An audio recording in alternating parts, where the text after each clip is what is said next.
পুকুর পাড়ে বড় একটা লাউ শাকের টাল দিয়েছিলাম। এই টাল থেকে এখন কিছুটা লাউ শাক কেটে নিব। দেখতেই পাচ্ছেন কত ফ্রেশ ফ্রেশ টাটকা টাটকা লাউ শাক। এই লাউ শাক দিয়ে আজকে আলু দিয়ে আর পুঁটি মাছের শুটকি দিয়ে রান্না করব। হ্যালো এভরিওয়ান, আসসালামু আলাইকুম। সবাই কেমন আছেন?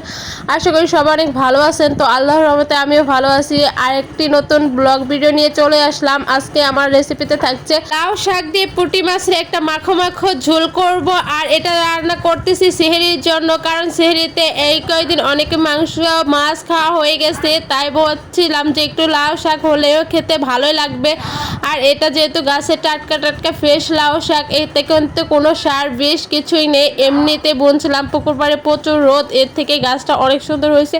দুই একটা লাউ ধরছে, খাইছি। আর এখন এই লাউ শাক দিয়ে পুঁটি মাছ দিয়ে আজকে রান্না করব।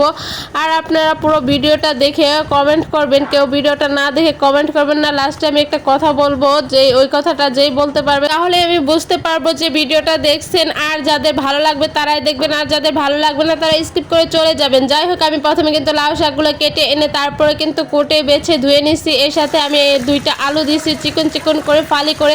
এরপর ফ্রেশ পানি দিয়ে 4-5টা কলান দিয়ে সুন্দর করে ধুয়ে নিচ্ছি। আর এই লাউ শাক কিন্তু আমি মাঝে মাঝে রান্না করে খাই। লাউ শাক রান্না করার থেকে লাউ শাক দিয়ে পুঁটি মাছ দিয়ে বা শুটকি দিয়ে যে কোনো মাছ দিয়ে একটু ভিজা ভিজা করে রান্না করলে আমার কাছে বেশি ভালো লাগে। যাই হোক, এখানে কিন্তু এগুলো আমি কিছুদিন আগে পুঁটি মাছের শুটকি দিয়েছিলাম, সেগুলো সব কিছু মানে নিজের হাতেরই। এখন আমি এখানে পেঁয়াজ কুচি করে কড়াইয়ের উপরে দিয়ে দিলাম, তেল দিয়ে গরম করে একটু ভাজা ভাজা করে এরপর আমি সামান্য পানি দিয়ে তারপর হলুদের ফাঁকি মরিচের ফাঁকি এরপর স্বাদ মতন লবণ এইগুলো দিয়ে তারপরে শুটকি দিয়ে ভালো করে এগুলো কষিয়ে নিব। কষানো হয়ে গেলে তারপর আমি কিন্তু লাউ শাক দিয়ে দেবো। আর আমি এখানে কিন্তু একটু ঝালটা বেশি দিই। আমি সব তরকারিতে মোটামুটি ঝাল বেশি খাই, আর লাউ শাকের তরকারিতে এমনিতে ঝাল দেওয়া লাগে, নইলে মজা লাগে না তরকারি।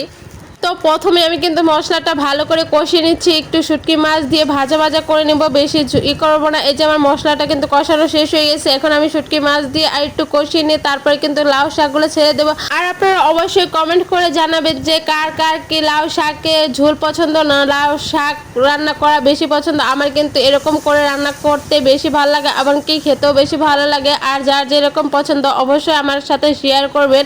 যাই হোক, এখানে কিন্তু আমি দিয়ে দিচ্ছি, দেখতেই পাচ্ছেন। এখানে দুই একটা আলু না দিলে এই শাকটা ভালো লাগে না। যাই হোক, আমি চিকন করে কিন্তু আলুগুলো দিয়ে দিচ্ছি। এখন একটু ঢেকে দেবো। শাক এভাবে রান্না করতে কিন্তু বেশিক্ষণ সময় লাগে না, আপনার বড় যে 7-8 মিনিট লাগে, এতে কিন্তু হয়ে যায়। যাই হোক, এখানে কিন্তু আমি যে জালটা দিয়ে দিচ্ছি, দেখছেন, ঢাকনা খুলেই দেখতে পাচ্ছি শাকগুলো কিন্তু নেতিয়ে এসেছে। এবং এতে কিন্তু ঝোলও ইউজ করা লাগে না, শাকের থেকে যেটুকু ঝোল ওঠে ওইটুকু দিয়ে কিন্তু এটা সুন্দরভাবে রান্না হয়ে যায়। এখন কিন্তু আমার রান্না প্রায় শেষের দিকে, একটু নেড়ে চেড়ে ভালো করে নিচ্ছি। তারপরে কিন্তু এই যে হয়ে এসেছে। এখন আমি নামিয়ে এটা পরিবেশন করে নিব। তো সন্ধ্যা রাতে একটু খেয়ে টেস্ট করছিলাম যে অনেক ভালো হয়েছিল, সেই জন্য খাবো। এটা কালকে এত গরম পড়ছে যে এই তরকারিটা নষ্ট হয়ে গেছে, সেরিতে